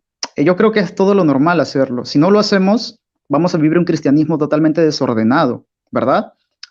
Dice la Biblia de qué vale, ¿no? Decir que amamos a Dios cuando no respetamos a nuestras autoridades. Por lo tanto, si en la iglesia hay autoridades, debemos de tratar de a caminar en orden con ellos. Por lo tanto, lo que pasó en Éfeso, por supuesto, ¿no? Si había un líder pastoral una persona que representaba la iglesia, por supuesto que debían de guardarle obediencia eh, a esta persona, pero esa respuesta no evidencia ni está diciendo de que Pedro es la roca. Como líder, aún a él se le podría guardar respeto y obediencia, pero no a prueba de que sea la roca. Esa es mi respuesta. Gracias. De que llevas 1 minuto 11 segundos, ¿lo vas a dejar hasta ahí? Sí, sí. Ok, perfecto. Entonces le corresponden los 3 minutos de refutación al padre Mojica. Padre, ¿listo? Fíjense que Cris, pues con todo respeto, Cris, pues me ha entregado el debate porque él en el fondo dijo que sí, porque es que todos los pastores evangélicos o protestantes, como quieran llamar, absolutamente todos citan este texto de Efesios 4:11, pero se les olvida, y esto va a ser una piedrita de tropiezo que yo voy a estar ahí poniéndoles en el zapato, y es que en Éfeso, dice el martirologio romano, que Timoteo lo dejó Pablo como obispo, dice en Éfeso, San Timoteo, discípulo del bienaventurado apóstol Pablo, que lo consagró obispo de Éfeso. Nosotros lo recordamos en la iglesia el 26 de enero. Ya estos días vamos a recordar a San Timoteo y San Tito. Tito pues también dice que lo consagró obispo de Creta por el mismo apóstol. Entonces, realmente los pastores, maestros, profetas y apóstoles, en ese caso, deben estar sujetos al episcopado porque nos da el nombre de uno concreto. No nos dicen los nombres de pastores, ni nombres de maestros, ni nombres de profetas, pero sí nos dan nombre del líder, que en este caso es Timoteo, que es sucesor, recibió su sucesión apostólica de imposición de manos por parte del mismo apóstol San Pablo, que se llama el episcopado. Luego en la iglesia son dos cosas, la parte carismática, que es la oración, la adoración al Santísimo, la vivencia de los sacramentos, la ayuda a los pobres, a los necesitados. Eso es muy importante, queridos católicos, la adoración eucarística es lo más central y principal. Pero también en la iglesia hay algo administrativo, que es la organización jerárquica, obispos, presbíteros y diáconos, para garantizar la unidad de la iglesia. Entonces, pues ahí, Cris, con todo respeto, pues ahí me entrega el debate, porque realmente esos pastores, maestros y profetas tienen que estar sujetos en obediencia al episcopado de San Timoteo. Si en algún momento quiere, Cris, yo le puedo pasar la lista de los metropolitanos de la diócesis de Éfeso. El tercero era Onésimo, que se encuentra Ignacio de Antioquía cuando lo llevan al martirio a Roma en el año 107. Onésimo de Éfeso, él era obispo de Éfeso, el tercer obispo de esta iglesia. Entonces, sí, la iglesia debe tener un orden administrativo, obispos, presbíteros y diáconos, y algo carismático, que es la adoración y la oración y la caridad. Muchas gracias. Ok, padre, le quedó un minuto. ¿Lo va a dejar hasta ahí? Sí, señor. Ok, perfecto. Entonces, le corresponde al hermano Cristian hacer su pregunta. Tiene un minuto a partir de ya para formularla. Adelante, dale. Gracias. Esta pregunta es para Carlos Mojica, ¿no? Carlos Mojica, si para ti es muy importante, ¿verdad?, la trascendencia histórica del papado, hablemoslo así, ¿verdad? Tú tienes en este momento una línea directa desde el primer papa, vamos a hablarlo en tus términos, ¿no? Desde el primer papa que fue constituido, o desde la primera iglesia hasta el día de hoy, hay una línea ininterrumpida. Puedes dar crédito, puedes responder y dar crédito de que la línea papal desde Jerusalén hasta el día de hoy ha sido ininterrumpida y todos los días ha existido. Esa es mi pregunta. No sé si me entendiste. Padre, ¿le queda claro la pregunta? Claro. Ok, entonces tiene sus 3 minutos a partir de ya para responder. Bueno, le puedo pasar 3 listas. Los metropolitanos de Éfeso, los metropolitanos de Antioquía y los metropolitanos de Roma. Pues aquí me he hecho toda la noche dándole la lista, ¿cierto? Entonces, a ver, vamos a mirar lo siguiente. Los metropolitanos de Roma, pero antes de manifestarlo, por ejemplo, a mí me ordenó sacerdote Monseñor Víctor Manuel Ochoa. Monseñor Víctor Manuel Ochoa fue ordenado sacerdote por un obispo que traía la sucesión apostólica del Papa San Juan Pablo II. Y el Papa San Juan Pablo II le hicieron un estudio de su sucesión apostólica y dicen que la sucesión apostólica de San Juan Pablo II proviene del apóstol San Andrés, ¿verdad? En una línea ininterrumpida. Pero mire, los metropolitanos de Roma, está Pedro 67, Lino 67 al 79, Anacleto 79 al 90, San Clemente 90 al 99, Evaristo Alejandro, Sixto I, San Telésfero, San Higinio, San Pío, San Aniceto, San Sotero, San Eleuterio, San Víctor I, San Seferino, San Calixto I, San Urbano I, voy en el 17, San Ponciano, San Anantero, voy a llegar al 26 para darle una buena noticia. San Fabián, San Cornelio, San Lucio I, San Esteban I, San Sixto II, San Felipe, San Félix I, cuando San Félix I era el papa número 26 de la Iglesia Católica, nace Constantino. Luego, es una mentira de todos los protestantes decir que Constantino fue el que fundó la Iglesia Católica, porque cuando Constantino nació en el 272 lleva el papa San Félix, que era el número 26. Mala noticia, ¿verdad? Entonces, hasta el número 26, esto le muestro a usted los metropolitanos de la diócesis de Roma, que es la madre de todas las diócesis. Ahora, los metropolitanos de Éfeso, se los voy a mostrar. Primero, San Timoteo, Cayo, Onésimo, Polícrato, Apolonio, Menofanto, Evencio, Agapio, Castino, Antonino, Heráclites, Anónimo, Menón, ¿cierto? Ahí. Esos son los, bueno, hasta ahí le muestro los metropolitanos de Éfeso. Ahora los metropolitanos de Antioquía. Está el primero, ahí va el primero. Encontramos la lista de los metropolitanos de Antioquía. Encontramos primero a Pedro. Pedro es el que funda la iglesia de Antioquía, después Evodio, después sigue Ignacio de Antioquía, después San Nereo, y así sucesivamente vienen los patriarcas de la diócesis de Antioquía.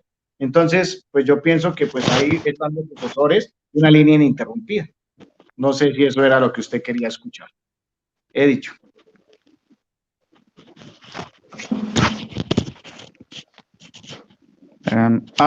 Se fue José, creo, me parece.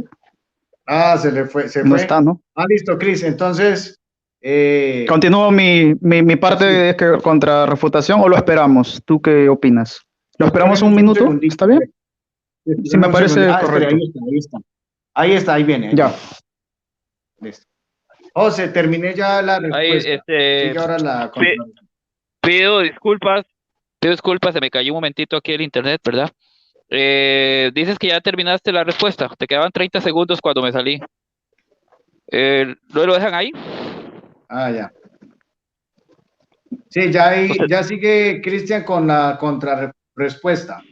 Ok, entonces vamos con tus 3 minutos de refutación a partir de ahora. Dale, Cristian. Gracias por esos 3 minutos. Vamos a decir algo y espero que por favor la comunidad católica abra los oídos y aprenda si es que nunca le han enseñado. Y espero que sea pues una buena respuesta a esto que se dijo. Nuestro querido Carlos Mojica dijo que desde Pedro hasta el día de hoy hubo un papado ininterrumpido y que hubo una línea directa desde Pedro y desde la iglesia que Jesús fundó en Jerusalén hasta el día de hoy. Esto es falso. La iglesia ortodoxa de Jerusalén que Jesús fundó en el siglo X se separó completamente de la iglesia romana.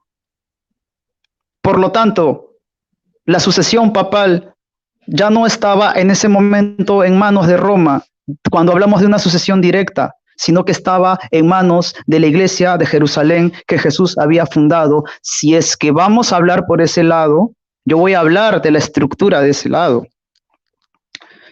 Ahora, a muchos creen, Cristian cree en los papas. No, yo hablo de esto porque vemos cómo su propia línea, su propia historia y sus propias circunstancias se contradicen. Carlos Mojica dijo que iba a una línea ininterrumpida desde Pedro hasta el papa actual. Esto es falso. El papa Pascual, en el año 1106, le tocaba que le presida el papa Gelasio II. Pero justo en este año hubo la ruptura de la iglesia, donde la iglesia de Jerusalén, la ortodoxa, se separó completamente de Roma.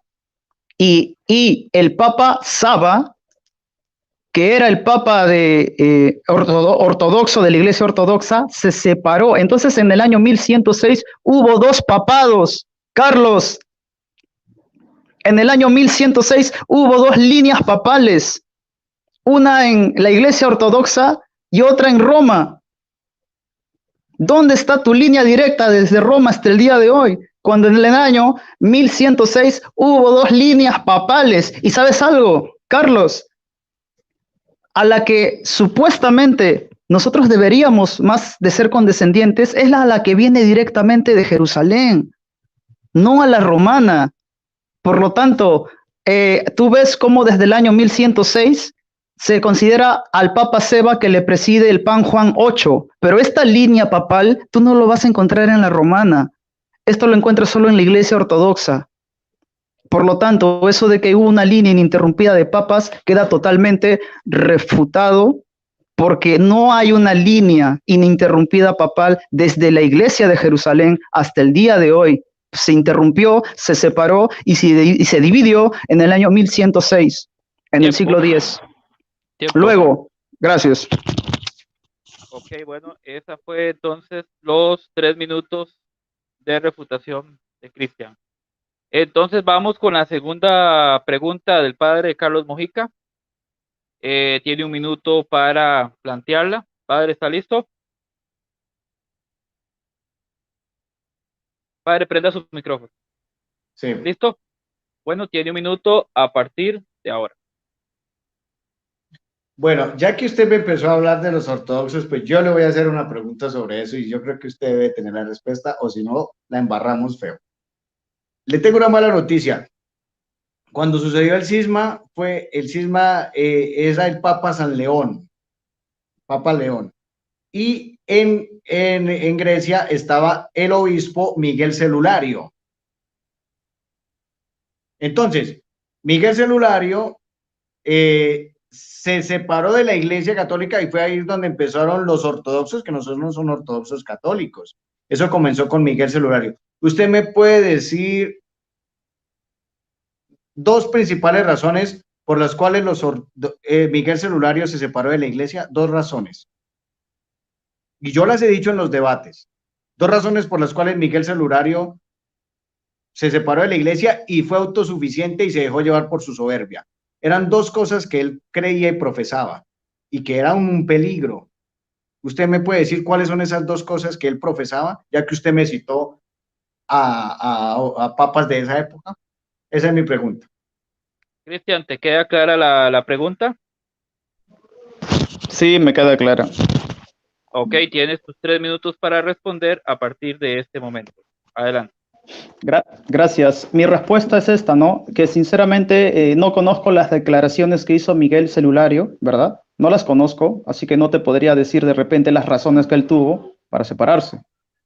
Pero la base de mi premisa no están en los argumentos de Miguel Celulario, sino está en base a poder responderte de que no hubo una línea desde Jerusalén hasta el Papa actual. Esa es mi respuesta. Gracias. Cristian, solo utilizaste 28 segundos de tu tiempo. ¿Lo vas a dejar ahí? Sí. Ok, perfecto. Entonces, vamos con los 3 minutos de refutación del padre Carlos Mojica. Padre, adelante. Bueno, pues le tengo una mala noticia porque pues las 2 razones principales usted se las va a aprender hoy, mi querido Cristian, porque yo sé que en su corazón usted está buscando la verdad, yo sé que usted en su corazón está buscando la verdad, usted es un buen muchacho y habla con respeto, ¿cierto? A ver, son 2 razones. La primera se llama el filioque, que ellos, los orientales, creían que el Espíritu Santo procede del Padre a través del Hijo, ¿cierto? Y los occidentales que procede del Padre y del Hijo, que con el Padre y el Hijo reciben una misma adoración y gloria. Entonces el filioque es un tema que los griegos, los obispos griegos de Grecia, digámoslo así, con el tema del filioque se empezaron a separar de la Iglesia Católica.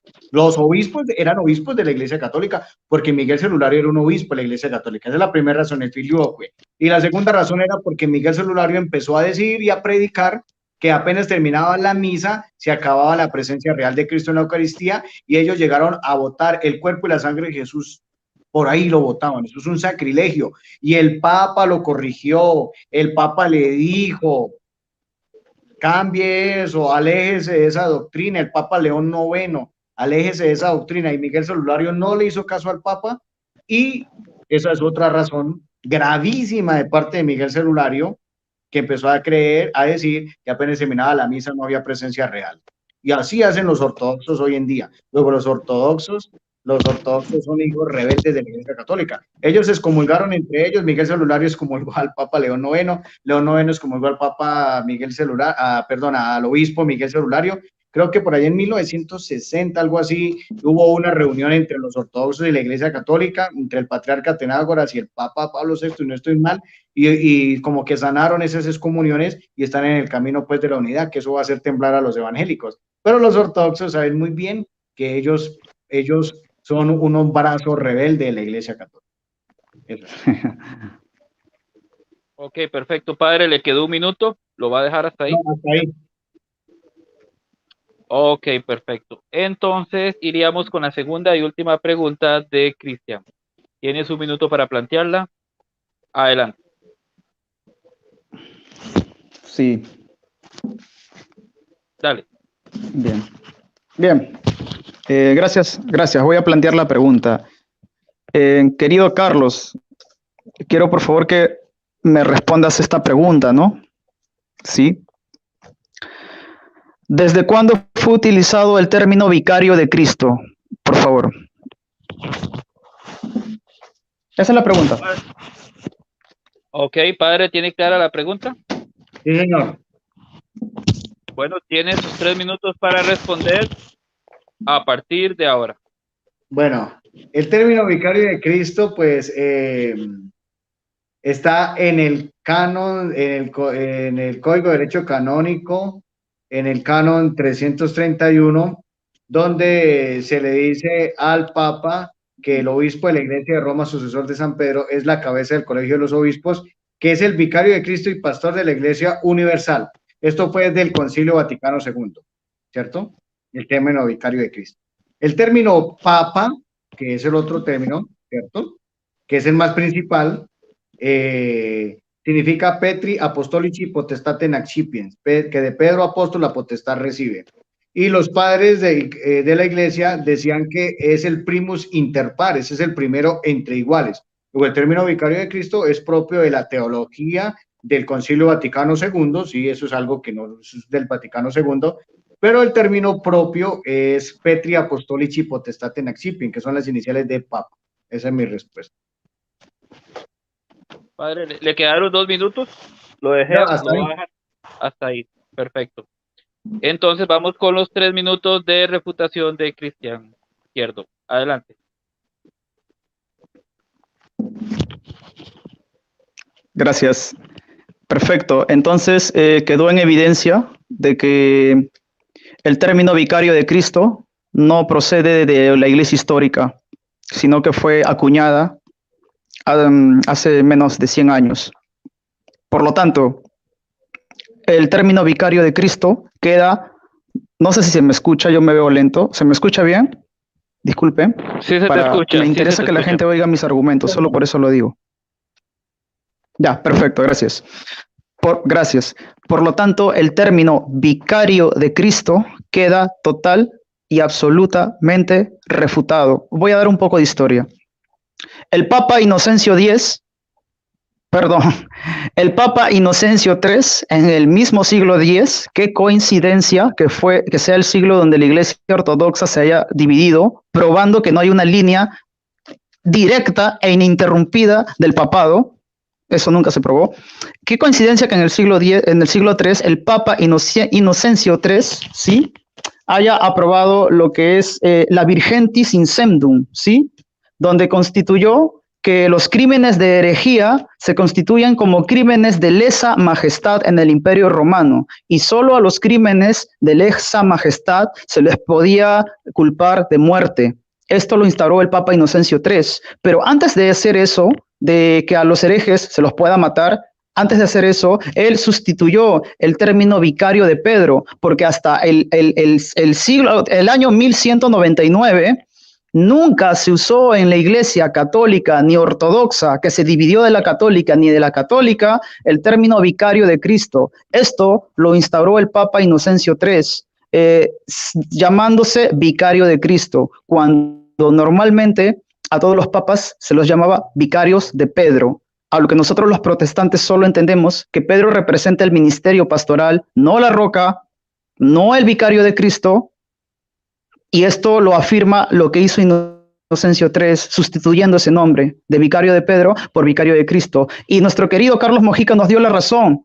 Habló del Concilio del Vaticano II, donde se promulgó y se confirmó que este término fue así, y esto va para todos y para mi querido Carlos Mojica. El Concilio del Vaticano II es un concilio del año 1962, no aparece en el siglo I, no aparece en el siglo II, no aparece en el siglo VIII.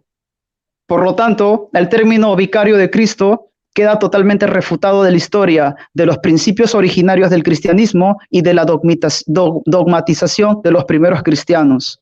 Muchas gracias. Ok, perfecto. Entonces, Cristian ha concluido sus 3 minutos. Y entonces estaríamos dando concluido con el formato del debate que habíamos acordado previamente. Pasaríamos al tiempo de despedida y saludos por cada uno de los participantes, donde ya no vamos a tocar el tema del debate. Cada uno de los que lo siguieron tomarán sus conclusiones. Vamos a darle un minutito a cada uno para que se despida, para que salude. Si quiere, empezamos contigo, Cristian. Adelante. Sí. Bueno, gracias, Carlos Mujica, y gracias, José, por el privilegio de, bueno, participar de este debate, diálogo. Yo soy de los que tienen la idea de que atacar a las personas es totalmente innecesario para entablar un diálogo. No nos permite, en realidad, entablar un diálogo, ni mucho menos un debate. Y estos temas son importantes porque si lo hacemos con buena intención, vamos a buscar centralizarnos y fundamentarnos en Jesús, ¿no? Si nuestra intención es solo ganar, ay, que pacatazo, y en el sentido de solo atropellar, como he visto que hacen muchos católicos y como por ahí he visto también que hacen muchos evangélicos, realmente no vamos a llegar a nada objetivo. Yo me quería despedir diciendo nuevamente gracias. Estos temas son importantes. Espero poder haber acotado algo para inducir a la gente a que busque centralizarse en Jesús como la roca. No voy a tocar el tema. Y yo aprender un poco de ese personaje que me dijo, ¿no? El tal, ese que no, realmente no lo leí, voy a leerlo. Pero bueno, gracias. Gracias por el debate y gracias por el diálogo. Muchísimas gracias, Cristian, por tu participación y tus palabras. Padre, adelante, su despedida. No, pues un saludo muy especial para José por moderar este debate, a Cristian, muy bien, lo felicito. Eh, Esto realmente me sentí a gusto pues debatiendo pues con usted. Eh, Aunque yo sé que usted en otros envíos ataca duro a la Iglesia Católica, pues ha conservado pues la compostura. Yo veo pues que en su persona hay un deseo de buscar pues la verdad, que el Señor se la conceda. Y pues también un saludo muy especial a todas las personas que nos han visto en este debate, tanto amigos como familiares, personas de acá de Macaravita, de mi parroquia, algunos que están viendo por ahí, un amigo que se llama, un amigo de acá de una vereda de Uraga, que nos está viendo, se llama nuestro amigo Ortiz, un saludo muy especial para él. Un saludo también para mi familia, un saludo para todos mis amigos, mis enemigos, que Dios les pague, pues que le demos compartir este video y que pues vayamos pues aprendiendo. Pues a ver, un aviso, el domingo vamos a tener pues un debate que me ha invitado y me ha insistido tanto Héctor Arratia sobre la Trinidad, va a ser creo que a las 6 de la tarde hora Colombia, para los que nos quieran ver, observar. Creo que él es unicitario, si no estoy mal, y yo pues a defender la postura de la Santísima Trinidad. Eh, es la invitación para todos. Muchísimas gracias, que Dios les pague. Un saludo muy especial para Cristian, para José y para todos los de este canal Apologética de Maús, también los del canal de Salvador Barragán. Un saludo muy especial para allá, todos allá que estarán comentando en el amor de Dios. Que Dios les pague. Muchísimas gracias y que descansen. Que pase buena noche. Bueno, Padre, muchísimas gracias. Gracias, Cristian. Gracias a todos los que nos acompañaron en esta transmisión, en el chat. Muchas bendiciones para todos. Denle like y denle en compartir. Apoyemos esta obra de evangelización que se llama el canal Apologética de Maús. Nos despedimos en esta hora y esperamos que este debate haya sido de mucha bendición. Que Dios me los bendiga y muy buenas noches. Bueno.